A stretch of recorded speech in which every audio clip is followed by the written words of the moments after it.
আমি রাস্তায় ছিলাম, রাস্তায় থাকবো, আমি রাস্তার লোক। আমরা তো হারিয়ে নিয়ে যাব। হারলে আমি যদি শপথ নিতে যেতাম তাহলে আমি রেজিগনেশনটা করতাম। এখন তো কোয়েশ্চেন ডাজন্ট অ্যারাইজ। আমাদের প্রথম কথা হচ্ছে আমরা কিন্তু হারিনি। আমাদের 100 সিট জোর করে লুট করা হয়েছে এবং আমি সরি টু সে দিল্লি থেকে কায়দা করে প্রেসকে ফার্স্ট রাউন্ড কাউন্টিং হওয়ার সাথে সাথে রটিয়ে দিয়েছে। আমি আগেই আপনাদের বলেছিলাম, আমার ভিডিও আপনারা দেখে নিন তার দুদিন আগে, যে ওরা কিন্তু প্রথমে বিজেপি এরিয়া দিয়ে শুরু করবে এবং ইলেকশনে কাউন্টিং হয় 14 থেকে 18 রাউন্ড। প্রথম 2-3টে রাউন্ড ওরা কিন্তু কাউন্টিং করবে প্ল্যান করে বিজেপি ওখান থেকে, যাতে ছেলেপেলেদের মরাল ভেঙে যায় আর বিজেপি গুন্ডামি করতে সাহস পায়।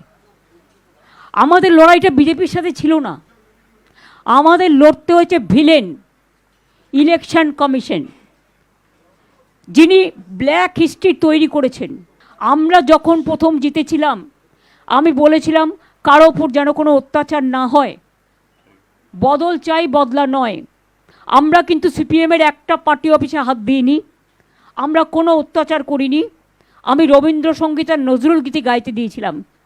আর 3 দিন ধরে বিজেপি যে অত্যাচার করছে, সিআরপিএফ এটা জওয়ান্স বাহিনী না গুণ বাহিনী? আমি আমার নিজের কনস্টিটিউয়েন্সিতে দেখেছি, আমার অভিজ্ঞতা 100 জনকে মেরে তাড়িয়েছে যারা জিতছিল। এবার আপনাদের আমি বলি, আপনাদের একটা রোল সম্বন্ধে আমাদের অভিযোগ আছে।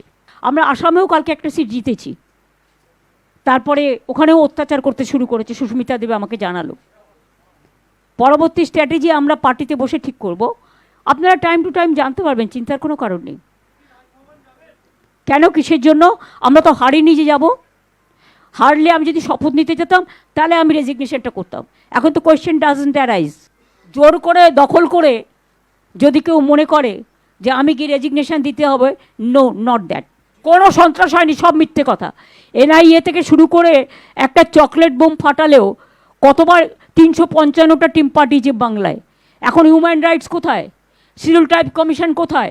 উইমেন কমিশন কোথায়? চিলড্রেন কমিশন কোথায়? কোথায় ঘুমোচ্ছে কুম্ভকর্ণের মতো নাক ডেকে? So thank you very much. सब आपको मिल जाएगा information. Wait and see. First, only one thing I want to say, all of us. Earlier I was in the chair, so I have digested all the atrocities of BJP. But now I am free bird, so I can go anywhere, I can fight anywhere. So I will be on the street. আমি রাস্তায় ছিলাম, রাস্তায় থাকবো, আমি রাস্তার লোক।